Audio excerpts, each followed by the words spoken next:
And it's not a matter of just, it's not like trying to convert somebody to something or drive them to, a religion, because that's what everybody's going to be scared of. No, it's relationship. Oh, here's churchy church. They're trying to convert.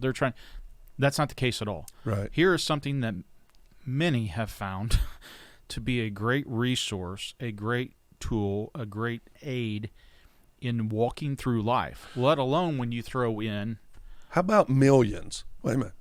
Because sometimes when we say things like you just said, people in their mind, because of who's around them currently at the moment, they start knowing, well, I don't know if he is. Well, I know he is, but I don't know about her. And let me just say this. The things that you and I are talking about, millions of people know, understand, and live by daily. Just so we're clear, this is not 100 people that read their Bible. Let's make it very abundantly clear. Millions of people do this daily. You're in a large group, a large family, a large group of people that handle this book every day. Well, I'm putting my glasses on that you make fun of so I can see this. Well, it's just because when you put them on, your eyes get really, really big.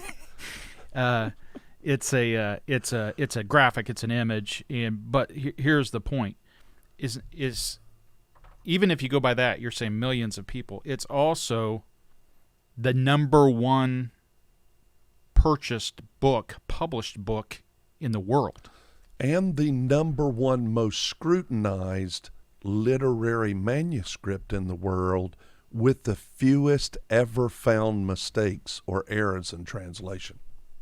Just so you know. Now, take this on top of all that. These books: The Diary of Anne Frank, Think and Grow Rich, wow, Gone with the Wind, The Twilight Saga, The Da Vinci Code, The Alchemist, Lord of the Rings, Harry Potter, Lord of the Rings, and quotations from Chairman Mao Zedong. All those books. Wait a minute. What? Just hold on. All those books combined is still less than the number of millions of copies of the Holy Bible that's been printed and distributed. Yes. That all of those. That's amazing. Well, again, that should just speak to, might be something you want to check out. Might be. Right? And it's amazing to me that people try to drive it out of entire nations around the world, have for historically known to drive it out. And yet, at the same time, people hunger, remnants of people hunger to have that book called the Bible brought into them and given to them, because they know it produces life and freedom. Now, one of the reasons dictators hate the Bible, and I'm going to tell you right now, it's not because people are going to come in and proselytize. They hate the Bible because the Bible speaks of and brings about a heart of freedom to people that they want to keep bound and imprisoned in their own country. So they don't want the gospel preached. They don't want this book read, because this book creates a heart that hungers for freedom. So I believe there might be a verse in here that says, where the Spirit of the Lord is, there is freedom or liberty. Yeah. And that came from this book. Yeah. And if you're a law enforcement officer, please understand that there is in this book the law of liberty and life. Comes from this book. It's a character developing book. It will hold you greater than any other book on the planet. It will hold you in accountability and a depth of character that no other manuscript will do. All of them will give you an out to do other things in life. If we're talking about the opportunity to refine and develop character, this could be an instruction book, an owner's manual in how to do that. let me read a couple of scriptures out of it. Let me show Okay. you what I'm talking about. So you said Ephesians. Ephesians chapter 4, Okay. verse 23 says, "And be renewed in the spirit of your mind," not just in the thoughts of your mind, but the spirit of your mind. Where's the spirit?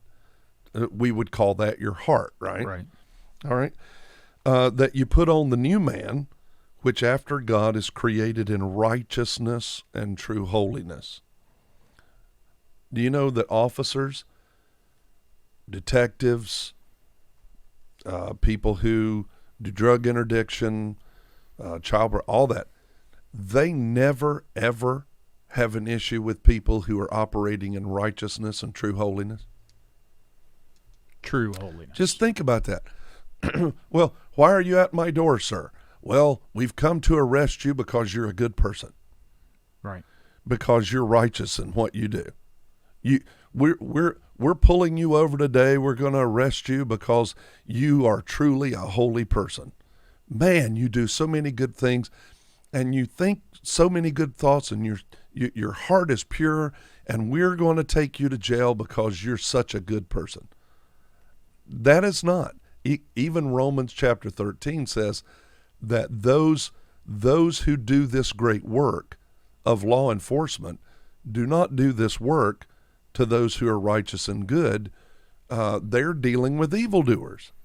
So you're saying there's a chapter in this book that talks about law enforcement. Romans chapter 13 is a great one. Absolutely. So he says, wherefore, putting away lying. Do officers ever deal with people who are lying? Do officers seek the truth? Right. Put away lying, speak every man truth with his neighbor, for we are members one of another. So character, deepening your character means that you're a truth seeker. It means that your heart longs for the truth. It's one of the things I love about police officers is they really are truth seekers. You think about how many cases that officers do. I think here we had we had 1 million calls last year. Oh, yeah. Yeah. 1 million calls, 1 million officer intervention moments in our city. That's just in this city. 1 million citizen police encounters. 1 million citizen police encounters, right? Correct. Of those police encounters, how many times do you think that officer had to deal with the issue of lying or telling the truth? Numerous. Right. Right. Hundreds of thousands of times. Deepening the character of our lives says that we are truth seekers. Now, you can be a truth seeker. I found this to be very true in ministry, in law enforcement, in everything.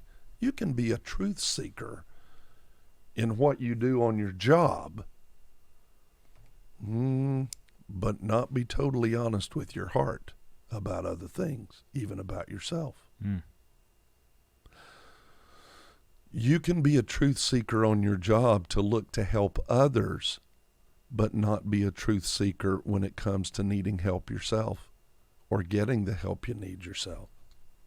Right? So when you see an officer and you ask them how they're doing and they say, I'm living the dream, It's that more. might not be completely the... Well, some might be living the dream. Some might be living the nightmare. That's right. That's right. So you can. There was a wonderful, wonderful man of God.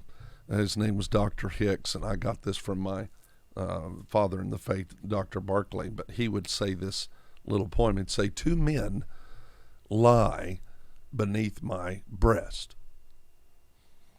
One is cursed and one is blessed. One I love, one I hate. The one I feed will dominate.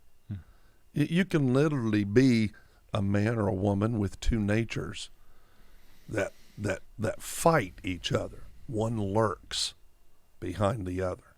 You have one that you present to everybody else, and then you have one that you really are.